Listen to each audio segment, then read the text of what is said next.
कहा जाए ये वीडियो जो आप देख रहे हो, ये वीडियो एनसीईआरटी फाउंडेशन के साथ शुरू हो रही है, क्योंकि आपको बेसिक नॉलेज मुझे देनी है ताकि आप भाई अखबार पढ़ सको। बहुत सारे लोग क्या करते हैं ना, अखबार ऐसे पढ़ते हैं कि भैया इसके अंदर इंपॉर्टेंट खबर है, करंट अफेयर है, चाहे वो कोई भी हो भाई। करंट अफेयर भाई हर किसी एग्जाम में काम देता है, तो बहुत से लोग पढ़ना शुरू कर देते हैं।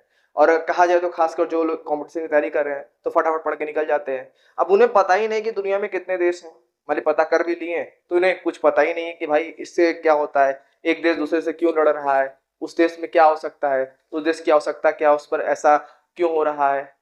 क्योंकि हर देश का अपना एक अलग इतिहास होता है, और जो अखबार होता है ये सब चीजें कवर किया रहता है। पर हम अखबारों को तब तक पढ़ नहीं सकते जब तक हमें बेसिक नॉलेज ना हो।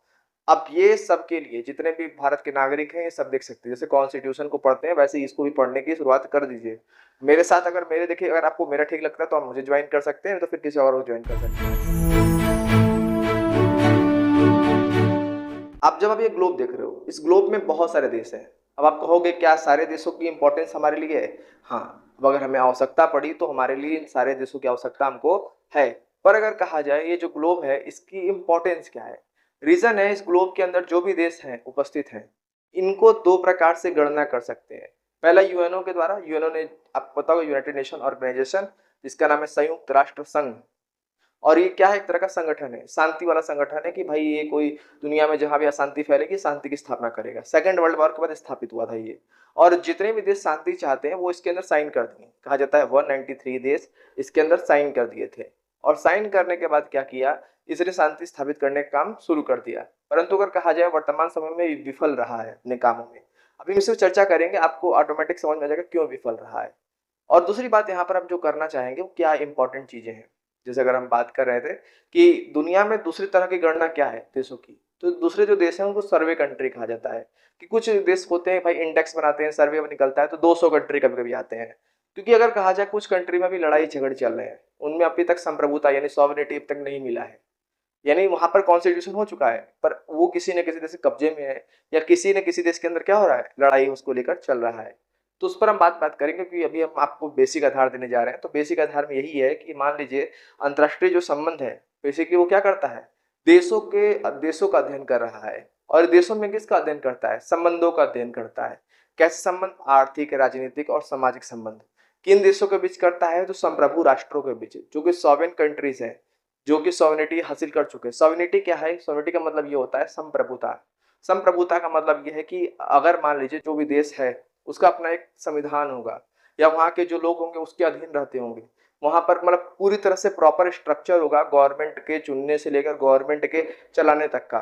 मतलब उस कंट्री का पूरा एक स्ट्रक्चर होगा, उसकी पावर किसी न किसी के हाथ में होगी।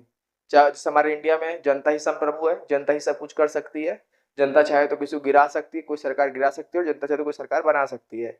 ऐसे सेम टू सेम हर देश के पास अपना कोई ना कोई सॉवरन चीजें होती हैं। और अगर कहा जाए तो बहुत सारे कंट्रीज को बॉन्ड के रूप में भी रखते हैं। यहाँ तक आपको क्लियर होगा बेस। अब हम इसको सारे शब्दों को जोड़ते हैं, अब एक परिभाषा बनता है। अंतर्राष्ट्रीय संबंध क्या है, अंतर्राष्ट्रीय संबंध दो संप्रभु राष्ट्रों के बीच बनने वाला संबंध है। यह संबंध आर्थिक, राजनीतिक, सामाजिक और सांस्कृतिक भी हो सकता है। बहुत सारे लोगों को मेरी बात समझ में नहीं आई होगी, तो मैं उनको उदाहरण से समझाने की कोशिश करने वाला हूँ। जैसे मान लीजिए मुझे मार्कर चाहिए, तो ये मार्कर मिलेगा बेसिकली स्टेशनरी की दुकान पर मेरे आसपास तो किराना की दुकानें हैं, जो कि आपको पता होगा छोटे मोटे किराने राशन की दुकानें हैं। तो मुझे क्या ये राशन की दुकानों में मिलेगा, बेसिकली नहीं मिलने वाला। तो मुझे स्टेशनरी के पास जाना पड़ेगा, ये मार्कर जो है वो स्टेशनरी पर ही मिलेगा। तो मुझे कहीं ना कहीं स्टेशनरी के पास जाना पड़ेगा।